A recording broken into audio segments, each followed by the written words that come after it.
বাংলাদেশে আসন্ন ত্রয়োদশ সংসদ নির্বাচন ও রাষ্ট্রীয় সংস্কার বিষয়ক গণভোটকে ঘিরে ক্রমেই উত্তপ্ত হয়ে উঠছে রাজনৈতিক অঙ্গন।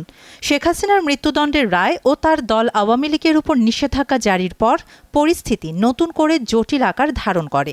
পলাতক আওয়ামী লীগ নেতৃবৃন্দ ও তাদের সমর্থকদের হুমকি এই উত্তেজনাকে আরও গভীর করেছে। শেখ হাসিনার ছেলে ও প্রধান উপদেষ্টা সজীব ওয়াজেদ জয় সম্প্রতি ব্রিটিশ বার্তা সংস্থা রয়টার্সকে দেয়া এক সাক্ষাৎকারে হুঁশিয়ারি দিয়ে বলেন, আওয়ামী লীগের উপর নিষেধাজ্ঞা প্রত্যাহার না হলে নির্বাচন প্রতিহত করা হবে। তিনি দাবি করেন, দলের লাখ লাখ কর্মী ও সমর্থক সংঘবদ্ধ হতে প্রস্তুত এবং সামনে ব্যাপক বিক্ষোভ ও সংঘর্ষের আশঙ্কা রয়েছে। এই বক্তব্য ইতোমধ্যেই ভঙ্গুর রাজনৈতিক বাস্তবতায় নতুন করে অস্থিরতার শঙ্কা তৈরি করেছে। নির্বাচন যতই ঘনিয়ে আসছে ততই সংঘাতের সম্ভাবনা বহুমাত্রিক হয়ে উঠছে।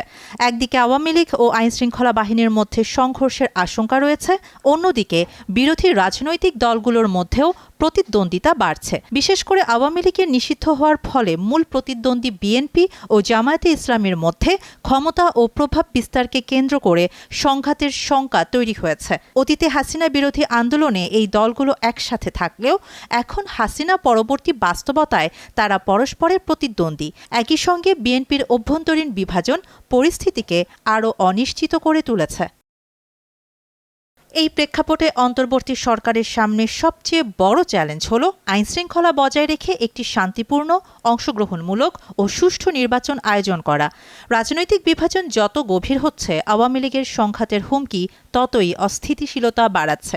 পরিস্থিতি সামাল দিতে সরকারকে কঠোর নিরাপত্তা ব্যবস্থার পাশাপাশি রাজনৈতিক সংলাপ ও মধ্যস্থতার পথেও অগ্রসর হতে হবে। আগামী 12 ফেব্রুয়ারি 2026 অনুষ্ঠিত হতে যাচ্ছে সংসদ নির্বাচন ও জুলাই সনদ বাস্তবায়নে গণভোট। এই নির্বাচন 1.5 বছরের এক রূপান্তরমূলক অধ্যায়ের পর অনুষ্ঠিত হচ্ছে, যার সূচনা হয়েছিল 2024 সালের ছাত্র নেতৃত্বাধীন গণ অভ্যুত্থানের মাধ্যমে।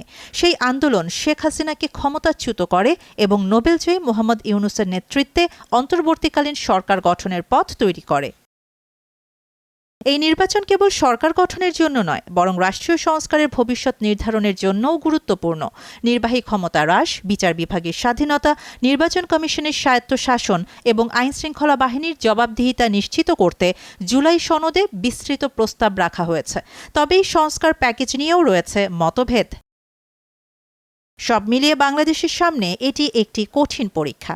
নির্বাচন সুষ্ঠুভাবে অনুষ্ঠিত হলে তা গণতন্ত্র পুনর্গঠনের পথে একটি ঐতিহাসিক অগ্রগতি হতে পারে, কিন্তু রাজনৈতিক সহিংসতা ও অস্থিরতা নিয়ন্ত্রণে ব্যর্থ হলে এই সংকট দেশের দীর্ঘমেয়াদী স্থিতিশীলতার জন্য মারাত্মক হুমকি হয়ে উঠতে পারে।